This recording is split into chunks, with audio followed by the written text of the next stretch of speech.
Hello everyone. I hope you are very healthy and consistent. We will start reading from where we left. Chapter 11. Your brain is your bitch.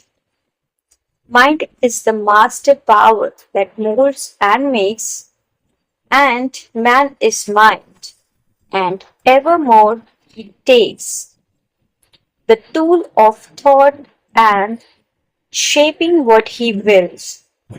Brings forth 1,000 joys, 1,000 ills. He thinks in secret and it comes to pass. Environment is but his looking glass.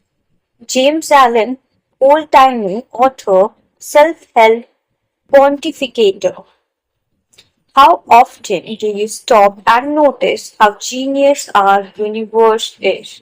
With all its moving parts and mathematical perfection and chemical reactions and food chains and gravity and all the magnificent efficiency and complexity that makes it up.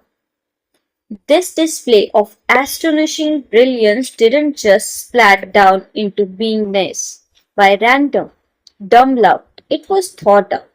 Nature is a smoothly running machine created by a universal intelligence, where nothing goes to waste.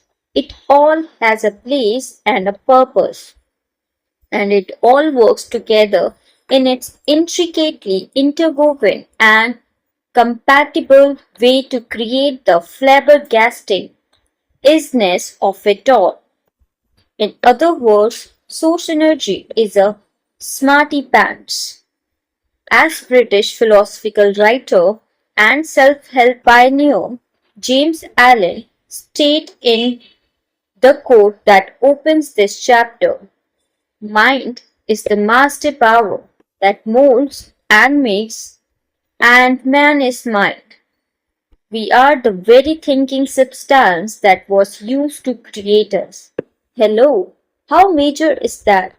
This is why positive thinking is all the rage and negative subconscious beliefs are so gnarly, and why meditation and learning to guide your thoughts and love yourself can change your life. Our thoughts are the most powerful tools we have got. I think, therefore, I can create awesomeness or horrendousness.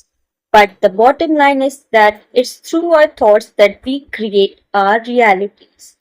It's also why buying into whatever illusion you are living in the present moment is selling yourself so short if it's anything less than what you truly desire. You created the reality you now exist in with your thoughts, which means you can use the very same power of thought to change it. As Wallace Wattles, author of The Science of Getting Rich, so brilliantly states, to think what you want to think is to think the truth, regardless of appearances. To think what you want to think is to think truth. Is that not the best news ever? It doesn't matter what your reality looks like at the moment, because where you desire to be is the truth, the whole truth, and nothing but the truth.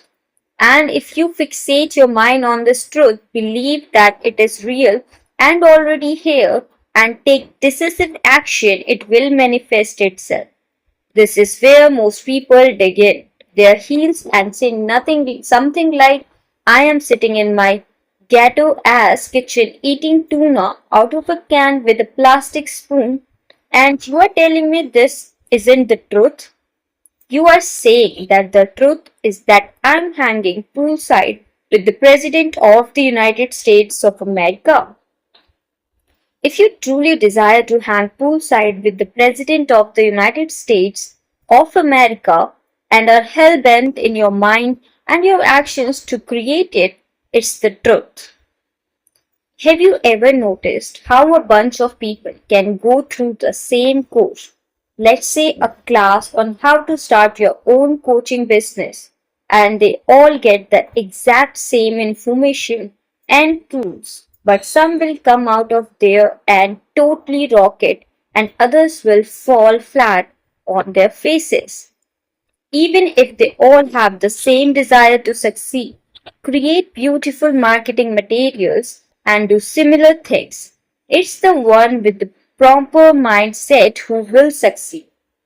The ones who kick ass are the ones who can see themselves kicking ass, who truly believe in themselves and what they are selling, who remind themselves how much they want to better people's life with their coaching, who are excited to get compensated for selling it and have no limiting subconscious beliefs holding them back. The ones who feel weird or who worry that they are being pushy and annoying or who subconsciously believe that they don't deserve to or can't succeed, they are not gonna do so good. Your thoughts and beliefs dictate your reality. So if you want to change your reality, you have to change your beliefs. The problem is that most people are real protective of their beliefs and are usually fairly crotchety should you suggest that perhaps there's another version of the truth. I'm bad at sales. I have terrible luck. I'm scared of flying. Marriages don't last. I have ugly feet. I'm broke. Are you calling me a liar? Do you see a hot boyfriend on my arm? No, you don't. You see a cat on my lap next to my needlepoint project because I stink at relationships. That is the truth, and that always has been the truth. And that will be your truth as long as you choose to think it. As long as you feed the beast, it shall live. The moment you have the audacity to start believing in the not yet seen, your reality will begin to shift. The following is hugely important, so please pay very close attention. You have to change your thinking first, and then the evidence appears. Our big mistake is that we do it the other way around. We demand to see the evidence before we believe it to be true. Remember, everything you desire is right here, right now. You just have to shift your perception in order to see it made manifest. Okay, fine. I believe that I am hanging poolside with the President of the United States of America. Now what? Do I just call or show up at the White House in my flip flops with the towel around my neck? When you take the leap and believe in the not yet seen, you aren't supposed to know how to make it happen. Because if you knew how, you probably would have done it already. This is about radically changing your reality. So the way to go about it is almost likely outside of your present awareness. Your job isn't to know the how, it's to know the what and to be open to discovering and receiving the how. Keep your thoughts directed at your goal, to everything that you do know how to do to make it happen. Decide with unwavering determination that it will happen and be on the lookout for the opportunity. I had a client who went to scanning and looked at a house that was for sale while she was there. At the time, she was a bartender and a poet and could barely scrape together the money to buy a plane ticket to Italy, let alone to buy a Tuscan villa. But she checked it out anyway and completely fell in love with the place, while she instantly knew in her soul that it was her house. She also knew that her bank account had the tumbleweeds blowing through it, but she asked the owners to take it off the market anyway because she was going to figure out a way to buy it. So she flies home in a stupor thinking that perhaps she has gone completely insane. But she sticks to her guns and starts asking around for ideas. She's almost immediately buried beneath a pile of warnings from everyone around her. It's a huge responsibility, not to mention all the complications that come with being in another country. And last time I checked, you don't speak Italian, nor are you a citizen, nor do you know a single thing about home ownership. And considering you can't even afford to get your teeth cleaned, how are you planning on paying a mortgage and yada, yada. Yet she keeps on going because, in spite of all the evidence otherwise, she believes this is her house. This is her truth. Finally, someone mentions the idea of pre renting blocks of time in the house to raise the money to buy it. People could pay for their time a year in advance. She would just need to sell enough blocks of time to pay for the house. And voila! Cut to her discovering this sort of thing is illegal, going back to the drawing board, trying a million other things, discovering that it's actually not illegal, then pre-selling enough rental slots and borrowing some money, and to make a very long ups and downs story short, she owned the villa for several years and is thinking about buying another. You have got to get a handle on your thoughts if you want to change your life. As Albert Einstein so aptly noted, the world as we have created it is a process of our thinking. It cannot be changed without changing our thinking. Here are some tried and true ways to show your brain who's driving the bus. First, ask and it's given. Get quiet, get in the zone, and get in the touch with source energy. Clear out the chatter in your brain and create a clean, uncluttered space to impress the thoughts of what you want into the giant thinking substance that is source energy. Ask for what you want. Send out a nice, clear message in a nice, clear space and begin the manifestation process. Second, act as if. If you want something badly, even if you don't have any evidence that it's possible for you to attain, believe it is anyway. Fake it until you make it. Do it in spite of yourself. Act as if. If you have an intense, undying desire to hang poolside with the President of the United States of America, think about the things that a person hanging poolside with the leader of the free world would do. Go pick out the bathing suit you are going to wear. Think of what you are going to talk about.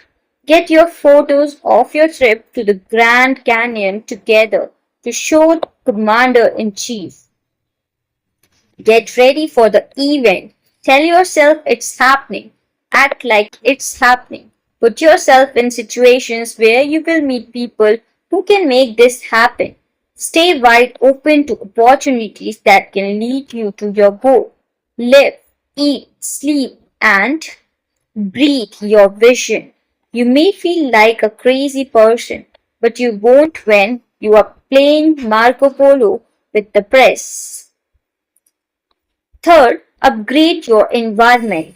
If you aspire to have a more up-leveled and inspiring lifestyle than you presently have, and you are actively visualizing this for yourself, it's going to be quite a struggle to keep your thoughts large and in charge if every time you pull up to your rickety ass home, you hear the Sanford and Son theme song start up in your head. So even though you are going to be thinking and imagining the change before it happens, do what you can to make some upgrades to where you are at now. Give the place a paint job and clean it up. Get new furniture or fix up what you already have. Throw out the clutter. Let some air in. Hang inspiring art on the walls. This will not only help you keep your frequency high, but it will alert the universe that you are not screwing around, that you are doing everything you can and are waiting for further instructions on the how. Fourth, make a vision board. Our minds think in imagine.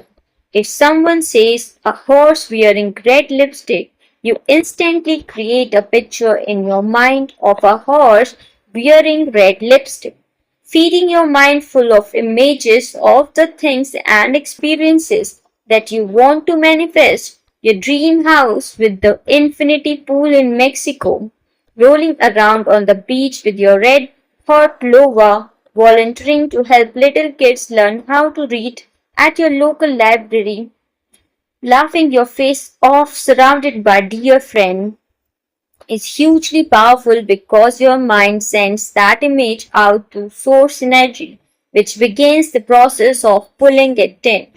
Cut out pictures of places, people, things, and experiences that you want in your life. Paste them onto a board and hang it somewhere where you will see it all day long. I have seen people have completely insane results with this.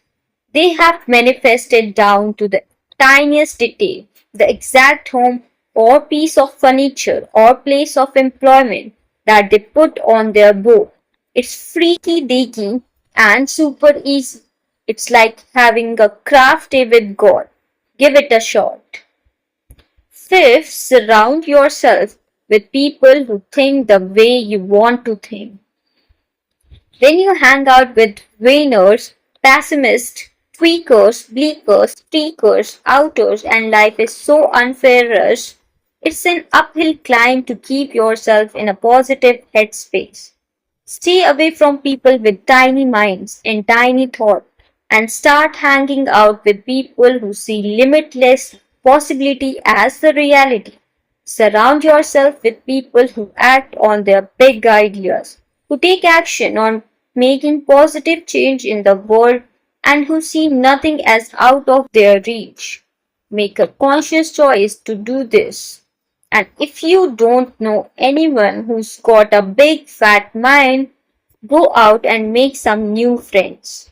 If you stop at there's no one like that around here, that will be the truth and will set the wimpy tone for how you go about trying to manifest everything else into your life. How you do one thing is how you do everything. Get out there and find some people who make you feel like you can leap tall buildings in a single bound. Be clear on whom you want to meet and make a concerted effort to go to meet them. Demand of the universe to connect you with them. Think of places where they might hang out or things they would do and insert yourself there. Being around inspired, visionary, enthusiastic people who are living their truths is one of the fastest ways to massively transform your life. Sixth, love yourself unless you have a better idea. With this, we have completed our chapter 11. It was very amusing and interesting to read this chapter. I hope you enjoyed it. So, we will meet in another video with chapter 12. Lead with your crotch. Stay tuned for the next video. I hope you liked it. Please subscribe, like, share, and do comment for any suggestions and improvement. Thank you.